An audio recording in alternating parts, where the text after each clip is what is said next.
Fernanda Curti, eu tenho 26 anos de idade, sou nascida e criada no Jardim São Domingos, na região do Taboão, aqui em Guarulhos. Sou estudante de Direito pelo ProUni, hoje eu atuo com cursinho comunitário pré-vestibular, fui eleita vereadora aqui na cidade, perdi o mandato, hoje estou disputando na Justiça e também sou secretária de Mulheres do PT do Estado de São Paulo.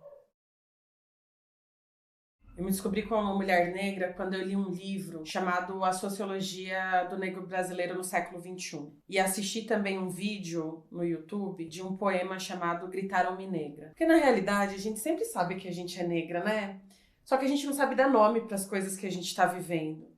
E desde a minha adolescência na escola, eu passava por situações que me deixavam muito incomodada, mas eu não sabia dar nome para aquilo. Eu alisava o meu cabelo. E as meninas da escola jogavam água para saber se era liso de verdade. Eu chamava aquilo de bullying, mas na realidade é racismo. Só que eu não sabia dar nome. As pessoas me chamavam, davam adjetivos pejorativos para as minhas características físicas. Eu sempre tive o olho grande, né? Que é uma característica do meu povo. Só que era o que as pessoas usavam para tirar sarro da minha cara.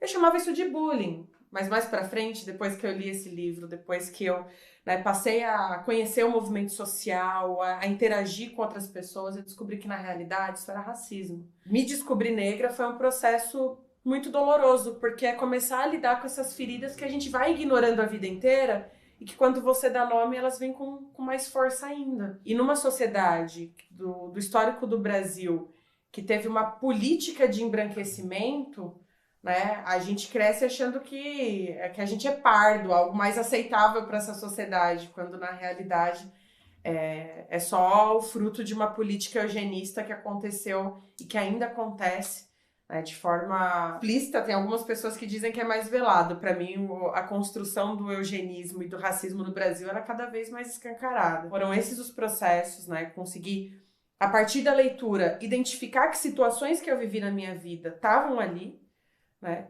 E ver que eu, por ter a pele que eu tenho, por ter o olho que eu tenho, por ser quem eu sou, por sair de onde eu saí, eu realmente não sou essa tentativa de embranquecimento que a política brasileira tentou fazer. Bom, então, dentro do movimento feminista, também construir o debate da sexualidade, da nossa identidade, também foi um desafio, né? Primeiro porque em algum momento da minha vida, o movimento LGBT me empurrava para o feminismo, porque dizia que as pautas das mulheres lésbicas deveriam ser tratadas lá. E um curto período dentro do movimento feminista, tinham mulheres que também me jogavam para o LGBT, dizendo que o debate sobre sexualidade não era naquele fórum. Quando, gente, é impossível separar esses debates. Eu não tenho como chegar hoje pra vocês e falar, olha, hoje eu vou ser só negra. Ou falar, olha, hoje eu vou deixar de ser negra porque agora eu decidi ser só lésbica. Isso é impossível. Então, eu tenho agora me dedicado a participar de espaços e participar de construções que entendam todos os elementos que compõem a minha identidade e aonde que, a partir desses elementos, do ponto de vista econômico e social, pessoas como eu estão posicionadas. A minha atuação hoje, eu tento trazer todos esses movimentos, tanto o movimento LGBT, quanto o movimento feminista, quanto o movimento antirracista, para dentro de uma única agenda política. Porque ninguém é uma coisa só. Que é essa intersecção que a gente precisa dar cada vez mais ênfase, porque senão a gente corre o grave equívoco de negligenciar um elemento importante da nossa luta e não fazer a luta completa. Então, eu tenho tentado atuar de forma mais ampla possível, rápida, para a gente dialogar um pouco sobre o que é ser preto no Brasil. Também tratar um pouco sobre esse processo de reconhecimento e como que a gente lida com todo esse debate a partir do momento que a gente se reconhece, se entende nessa sociedade, como que essa sociedade interage com a gente e como a gente vai interagir com essa sociedade. Eu quero tratar um pouco com vocês sobre o histórico um pouco do Brasil, de um país que teve como política pública e econômica o sistema escravagista, ou seja, escravidão não foi só um período em que os negros eram maltratados, não era disso que se trata. Era a principal produção econômica do Brasil. Nós estamos falando do sistema econômico brasileiro, que era escravagista. E que essa nossa história, que foi, sem sombra de dúvidas, o período mais trágico da história brasileira, ela trouxe heranças que perduram até hoje. Primeiro porque faz pouquíssimo tempo que foi abolida a escravidão no Brasil. O segundo elemento é que o fim da escravidão não trouxe algo que era central, que era a reparação social com as pessoas escravizadas. Ou seja, mudaram de um sistema econômico para o outro, sem inserir economicamente e com os direitos as pessoas que eram escravizadas nesse país. Ao contrário, continuaram formulando políticas para cada vez mais excluir. A política do embranquecimento foi isso.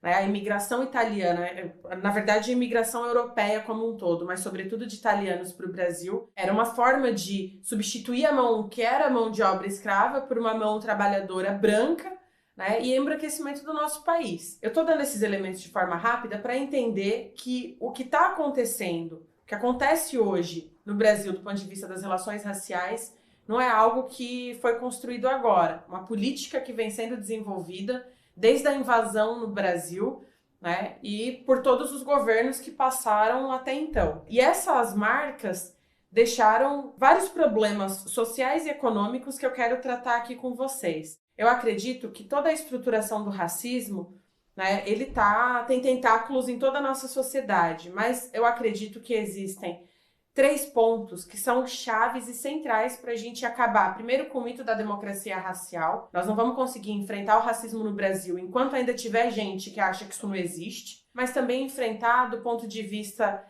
estrutural, a superação das desigualdades de raça no país. Que primeiro é o debate do ponto de vista econômico no que diz respeito à geração do emprego e renda e à distribuição de renda. O segundo é o debate da educação e do acesso ao curso universitário. E o terceiro é do ponto de vista da segurança pública e do enfrentamento à violência. Acredito que esses 3 pontos são fundamentais para a gente virar a chave do racismo no Brasil. A maioria das pessoas negras ainda hoje estão em trabalhos insalubres e mal remunerados. E quando a gente fala de mulheres negras, esse dado é mais difícil ainda. Se a gente faz o recorte, de modo geral, mulheres recebem menos que homens no Brasil, mas quando a gente fala da relação de mulheres brancas em relação a homens negros recebem menos que mulheres brancas. E quando a gente fala de mulheres brancas em relação a mulheres negras, as mulheres negras recebem 2 vezes menos que mulheres brancas. Economicamente, pessoas negras estão na camada superexplorada da nossa sociedade. E quando a gente fala das mulheres negras, aí é 3 vezes mais superexplorada, porque recebe menos que homens brancos, menos que mulheres brancas e menos que homens negros. O debate de trabalho decente, porque nós também não podemos achar que é normal um grupo social ocupar majoritariamente os empregos que são menos remunerados. Eu digo isso porque fazer o trabalho doméstico, fazer o trabalho de limpeza, são trabalhos que a gente respeita, só que é um problema quando um grupo social ocupa esse espaço majoritariamente. Essa relação de criar condições, né, para que as pessoas da minha comunidade tenham outras possibilidades de emprego precisa ser feita através de um debate estrutural por via do Estado. A distribuição de renda que se conecta com esse debate, porque toda a riqueza produzida nesse Brasil vem das camadas mais exploradas da nossa sociedade. Se nós negros somos maioria do povo brasileiro, nós também somos, infelizmente, a maioria que hoje está com os piores salários e passando situação de fome e miséria de novo. É uma página que a gente estava conseguindo superar no Brasil e desde 2016 para cá o nosso povo está voltando para o mapa da fome. A renda que hoje muitos acumulam é produzida com o suor do nosso trabalho. A elite brasileira odiou o que foi o Bolsa Família, por exemplo. Mas Bolsa Família é o que levou renda para várias famílias e principalmente para mulheres negras. Ou seja, nós não podemos mais admitir que num Brasil que produz tanta renda quanto produz o Brasil, essa renda fique concentrada na mão de 1% da elite branca brasileira. Esse 1% dessa elite precisa compartilhar toda essa riqueza que nós produzimos e que a maioria de quem produz são pessoas negras. Então, o debate de geração de emprego, de mais oportunidades, da distribuição, ela é estratégica para a gente enfrentar o racismo no Brasil.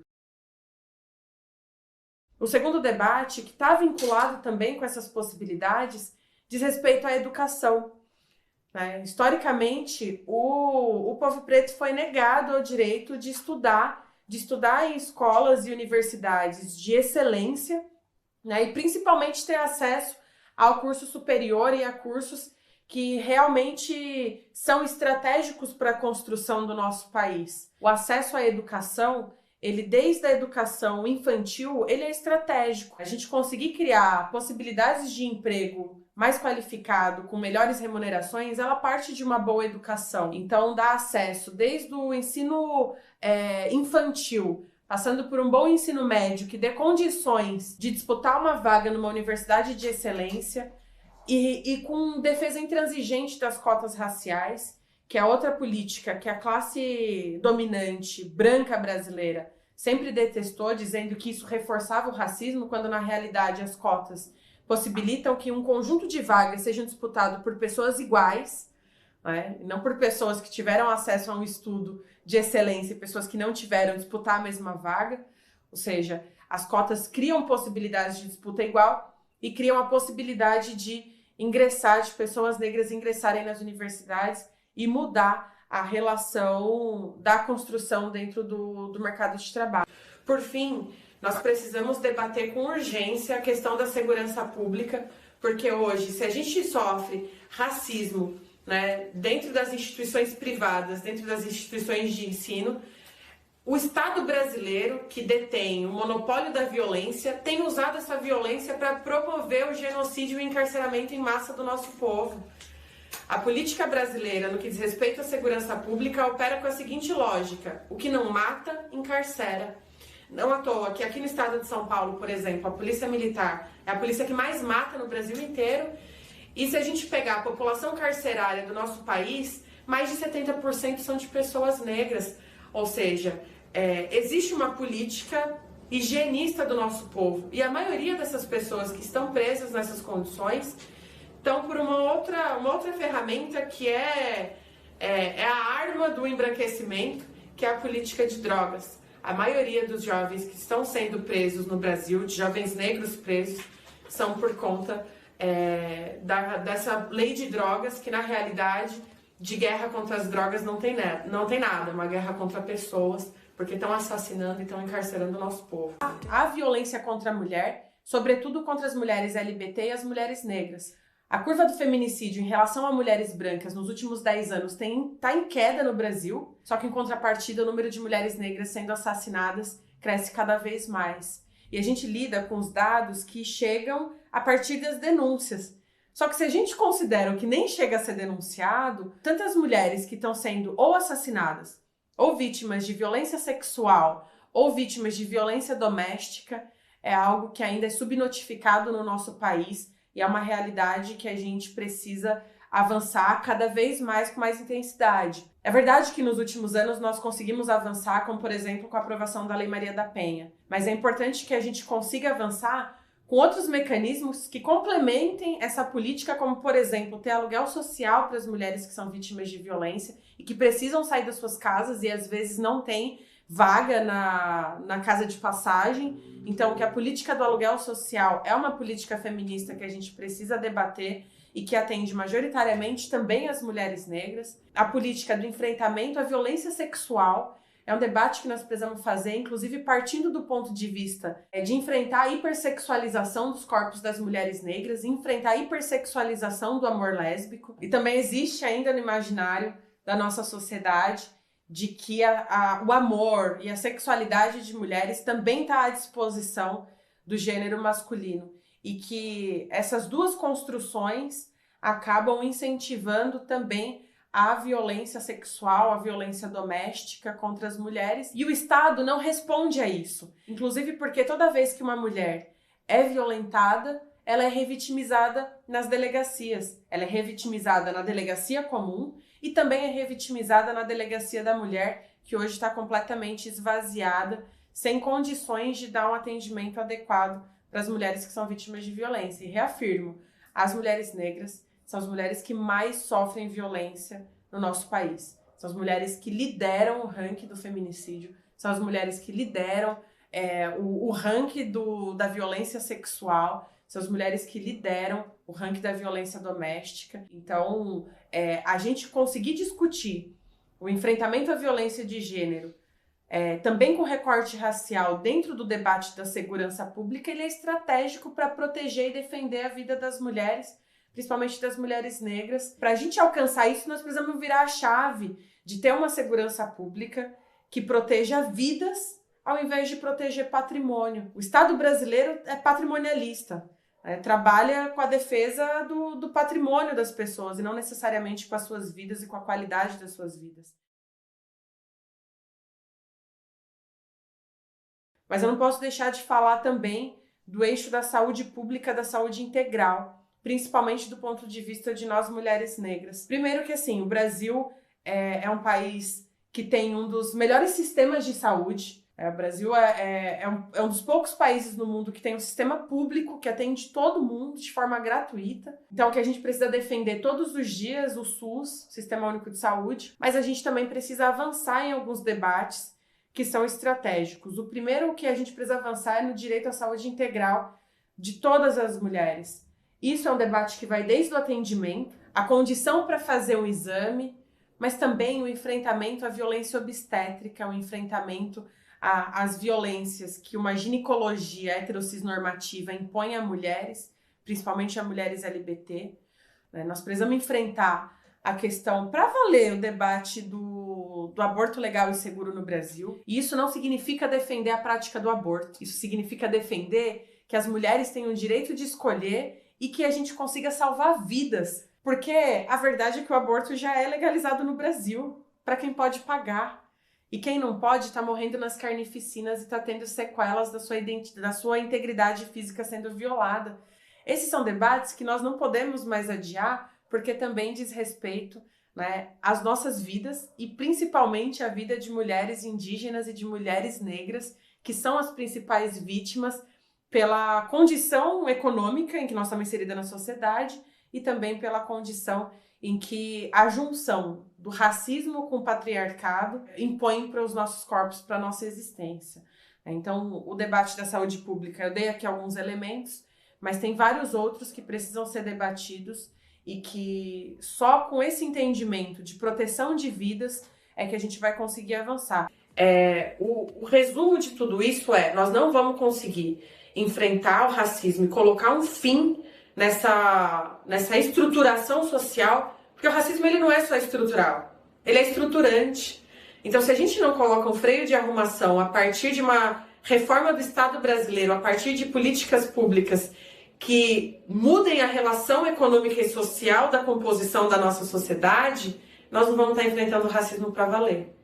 Ou a gente toca nesses pontos que são sensíveis e faz transformações que realmente toquem na vida das pessoas e tirem elas de um lugar que é de superexploração e de viver com mais ênfase a violência praticada pelo Estado, ou nós vamos estar brincando que nós somos antirracistas. Nós precisamos enfrentar as estruturas brasileiras, que é o que está colocando cada segmento num espaço de subalternidade e que está legitimando a violência que todos os dias nós sofremos, tanto nas ruas quanto nos espaços privados. Só que é o seguinte, essas transformações que eu estou falando para vocês, elas só vão ser possíveis a partir do momento que a gente alterar a correlação de força que dirige o Estado brasileiro. Hoje, as pessoas que estão e que historicamente dirigem o nosso país, elas dirigem com interesses que são vinculados ao interesse do sistema financeiro, que são vinculados ao interesse das pessoas que querem manter os seus privilégios em detrimento das pessoas que estão sendo superexploradas no nosso país. Ou seja, essa lógica que eles vendem do Estado mínimo é justamente para esvaziar qualquer possibilidade de transformação estrutural por outras vias, que são vias que se preocupam com a democratização do poder e das políticas públicas e da riqueza do nosso país. Então, é muito importante que a gente participe ativamente e que fortaleça a democracia brasileira e que a gente tome o Estado brasileiro. É por isso que a todo momento eu incentivo e quero aqui também te incentivar a participar da política brasileira, seja votando, seja acompanhando, seja se apresentando para os pleitos eleitorais, seja questionando a nossa democracia representativa, porque não é possível a gente achar que a democracia está forte se a gente pega um Congresso Nacional que tem apenas 15% de mulheres e dessas apenas 2% são negras, mesmo nós sendo a maioria do eleitorado desse país. Ou seja, nós precisamos adentrar os espaços do Estado para dirigir esse Estado num sentido de democratizar e criar condições de vida melhor para todas as pessoas, para todos os segmentos que fazem parte da nossa sociedade, com educação de qualidade, com dinheiro no bolso, com comida na mesa e com uma segurança pública que proteja as pessoas.